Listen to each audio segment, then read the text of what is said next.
Guys, അപ്പൊ ഇന്ന് നമ്മൾ ഉണ്ടാക്കാൻ പോകുന്നത് നമ്മുടെ റെസ്റ്റോറന്റിലെല്ലാം കിട്ടുന്ന ബീഫ് ഫ്രൈ ആണ്. അപ്പോൾ നമുക്കത് സിമ്പിൾ ആയിട്ട് നമ്മുടെ വീട്ടിൽ ഉണ്ടാക്കാം. അത് എങ്ങനെയാണെന്ന് നമുക്ക് നോക്കാം. ഞാൻ ഇവിടെ എടുത്തേക്കുന്നത് ഒരു 1/2 കിലോ ബീഫാണ്. 1 കഷ്ണം ഇഞ്ചി, 7-8 വെളുത്തുള്ളി, 10-14 ചെറുള്ളി, അങ്ങനെ കറിവേപ്പില, ഒരു 1/2 ടേബിൾ സ്പൂൺ പെരിഞ്ചീരകം, 1 സ്പൂൺ പെപ്പർ. ഇതെല്ലാം നമുക്കൊന്ന് ഗ്രൈൻഡ് ചെയ്തിട്ട് വരാം.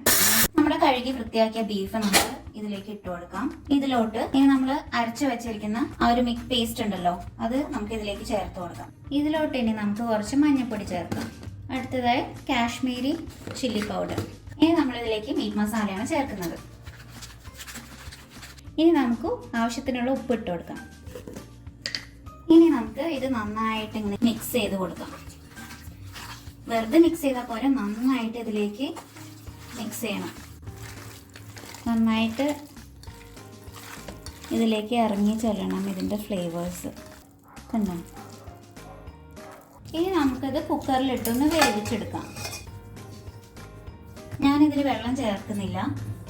ആവശ്യമുണ്ടെങ്കിൽ നമുക്ക് ഇതിന് ഓൾറെഡി വെള്ളം ഇറങ്ങും, അപ്പോൾ ഞാൻ വെള്ളം ചേർക്കുന്നില്ല. നമുക്ക് നമ്മുടെ ബീഫിന്ന് നമ്മൾ വെള്ളം ഒഴിക്കാണ്ട് തന്നെ ബീഫിൽ വെള്ളം ഇറങ്ങിയിട്ടുണ്ട്. ബീഫിന്ന് കണ്ടോ? ആവശ്യത്തിനുള്ള വെള്ളവും നല്ല കുറുകിയ ചാറ്. നമുക്ക് ഇനി ഇത് ഫ്രൈ ആക്കി എടുക്കാം. നമുക്ക് വെളിച്ചെണ്ണ ഒഴിക്കാം. ഇനി നമുക്ക് വറ്റൽമുളകും കറിവേപ്പിലയും ചേർത്ത് കൊടുക്കാം. തേങ്ങ കൊത്ത്. നിങ്ങൾക്ക് ഇനി പെരി വേണമെങ്കിൽ നമ്മുടെ ഈ ചതച്ച മുളക് ഉണ്ടല്ലോ, അത് നമുക്ക് തിരി ചേർത്ത് കൊടുക്കാം. ഇനി നമുക്ക് നമ്മുടെ ബീഫ് വേവിച്ചത് ഇതിലേക്ക് ചേർത്ത് കൊടുക്കാം.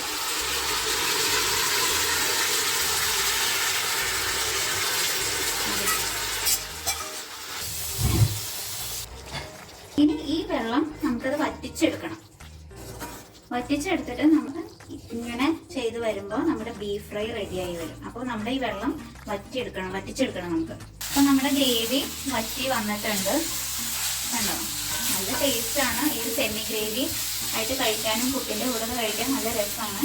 നിങ്ങൾ എന്തായാലും ട്രൈ ചെയ്യണം. വിത്തിൻ സെക്കൻഡ്സ് നമുക്ക് ഉണ്ടാക്കാവുന്നതേ ഉള്ളൂ. നമുക്ക് ചെറുള്ളി ഇഞ്ചി ഒന്നും നമുക്ക് ചതക്കൊന്നും വേണ്ട. അങ്ങനെ തന്നെ ജസ്റ്റ് മിക്സിയിലിട്ട് ഗ്രൈൻഡ് ചെയ്ത് ഇതിൽ മിക്സ് ചെയ്ത് കൊടുത്താൽ മതി. പെട്ടെന്ന് ഉണ്ടാക്കാൻ പറ്റുന്ന ഒരു ഡിഷാണ്. നിങ്ങളൊന്ന് ട്രൈ ചെയ്തിട്ട് ഒന്ന് കമൻറ്റ് ചെയ്യണേ, എങ്ങനെയുണ്ടെന്നൊന്ന് പറയണം കേട്ടോ.